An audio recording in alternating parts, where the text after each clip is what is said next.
In this video, I want to talk about William Lane Craig's account and explanation for those who have never heard the gospel, which has long both intrigued me. I think it's an interesting piece of philosophical reasoning, but also has somewhat disturbed me in the fact that there could be some kind of xenophobic or discriminatory or racist implications that follow from his proposal.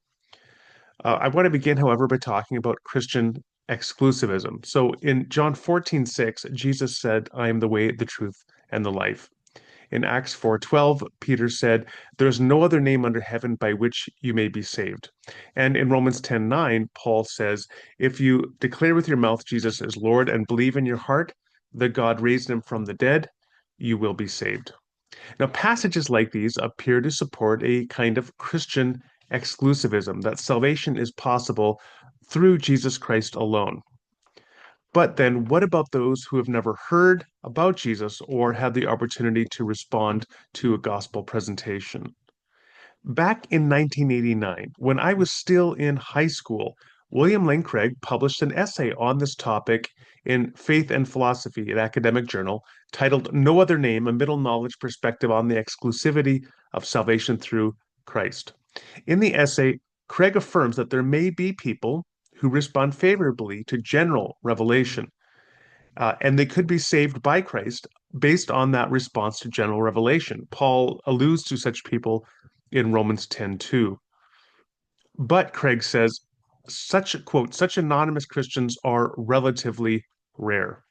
I would question that assumption, but that's a topic for another day. So I'm going to set that disagreement with Craig aside and say, nonetheless, he does believe it's possible to respond to general revelation and be saved by Christ, but he believes such cases are rare.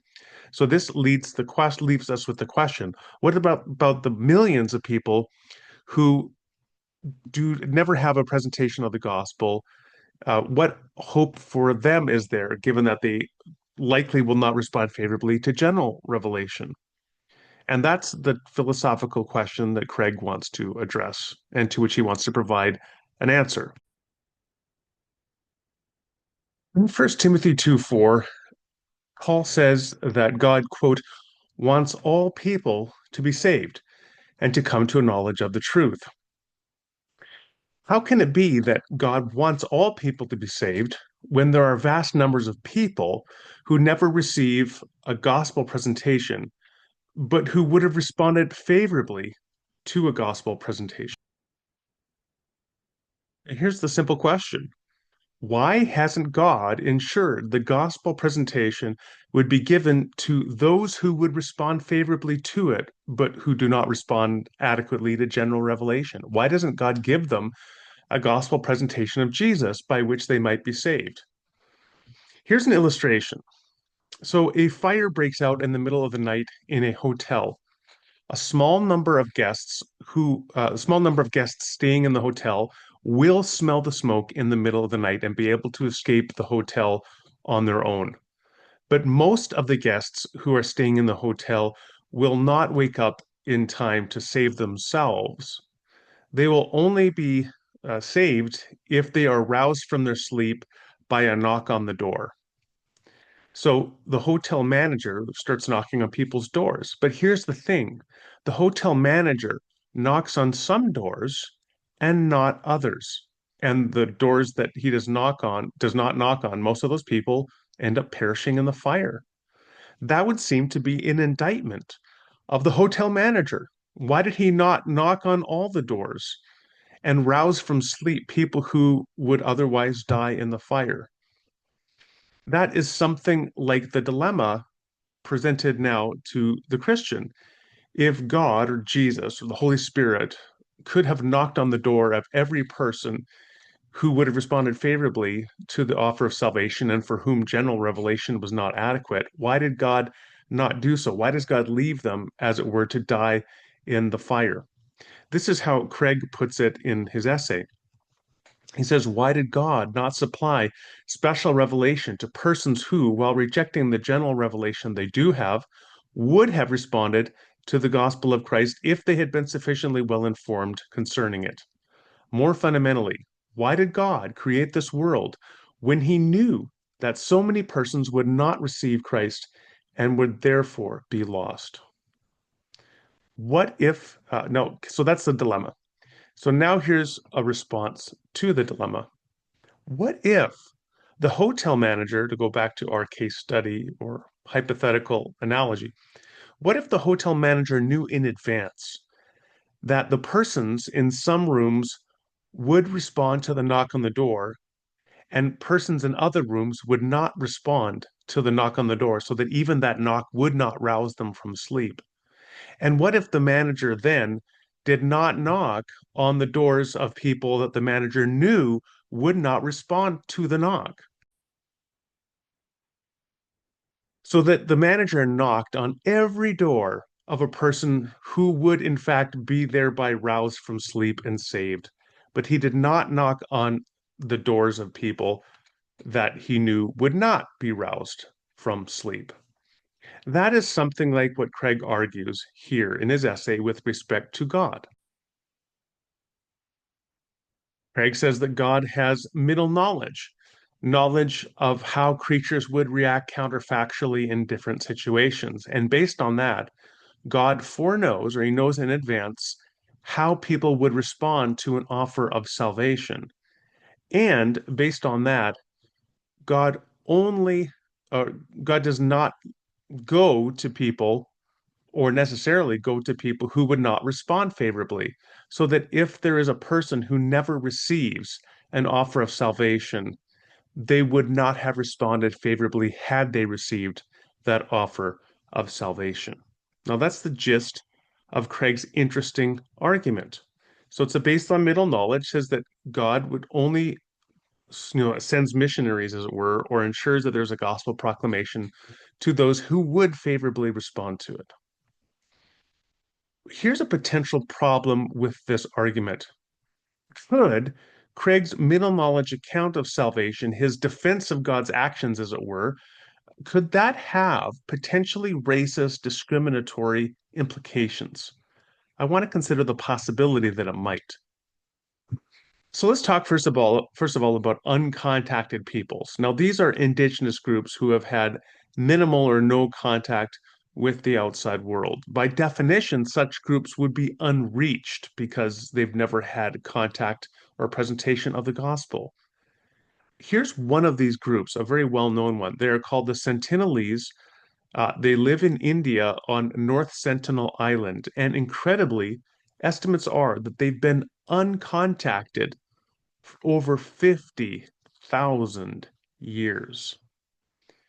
According to Craig's account of those who have never heard, it would follow that for the last 2,000 years, the Sentinelese have never been presented with the gospel because no member of the group over 2,000 years would have responded favorably had they been presented with the gospel.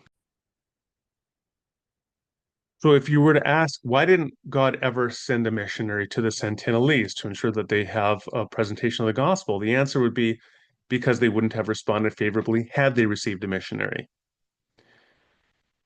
Now let's talk about racism. So racism is defined as prejudice or discrimination against a people group on the basis of their membership as a particular racial or ethnic identity. And racism often involves the attribution of a trait of moral inferiority, a character deficit to members of a group. For example, during the transatlantic slave trade, Africans were typically viewed as morally and intellectually inferior to Europeans. And that was used then to justify the slave trade and their ongoing enslavement and exploitation. During apartheid South African, Black South Africans were typically depicted as lacking moral discipline and lacking the ability to govern, which would reinforce the ongoing white minority rule and the apartheid state. So in these cases, the attribution of a moral inferiority to the group is racist and is used as well to justify ongoing racism.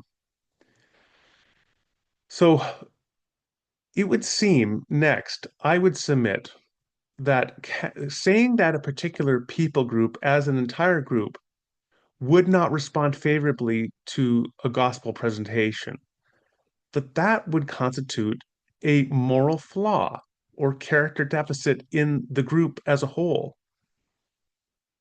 From that, it would seem to follow that an implication of Craig's view is that all members of the Sentinelese or the Sentinelese people as a group have a moral flaw or character deficit such that they would be unwilling or have an inability to respond favorably to a gospel presentation, which of course is given as the reason why they are still currently unreached. Would this not constitute a kind of racism against the Sentinelese as a racial or ethnic group? And that's the core of the problem here, is that Craig's view implies then that for people groups that have remained uncontacted, the reason they are uncontacted is because they have a moral flaw or character trait of a flaw within their group, such that they would never respond favorably to that point of history, at least, to an offer of salvation. And that would seem to be racist. Now, one response to that is to say, well, it's not racism if it's true. If Craig's theory is correct, then it's not racism. I'm not sure that that's a very satisfactory response, however. In 1994, the Hutus carried out a genocide against the Tutsis in Rwanda, and some Hutus justified their actions by saying the Tutsis were somehow subhuman. And you could say, well, the actions were justified and it was not a genocide if it is in fact the case that the Hutus were correct, that the Tutsis were subhuman. I suspect, however, few would find that to be a satisfactory response. And I think there's something similar with the Sentinelese is say, well, if Craig is right, then it's not racism. I'm not sure that that's a very strong response in and of itself. Now, I think a way to make the response stronger would be to tweak it and say something like this. Racism is born of an attitude of hostility or contempt, but something like that, some kind of negative view of the group. But Craig's view is not generated by any hostility or contempt toward any particular racial or ethnic group. Uh, he rather is simply engaged in exploring and developing a theological and philosophical theory to explain a particular puzzle or problem within Christian theology. What about those who have never heard? There's nothing of hostility or contempt directed toward the Sentinelese or any other group. And so it's just not racism by that understanding. Now, that may be a more promising response. I'm still not sure that's an adequate response because even if a person is not personally motivated by any hostility or contempt toward a specific group or groups, one could still argue that the implications of the views they proposed nonetheless are unwittingly racist. And so that's where I'm going to leave this. It'd be interested to hear your thoughts below as to whether you think attributing to a group like the Sentinelese uh, overall, well, first of all, is it a character deficit to be such as a group that you are unwilling or would be unwilling to respond favorably to a gospel presentation?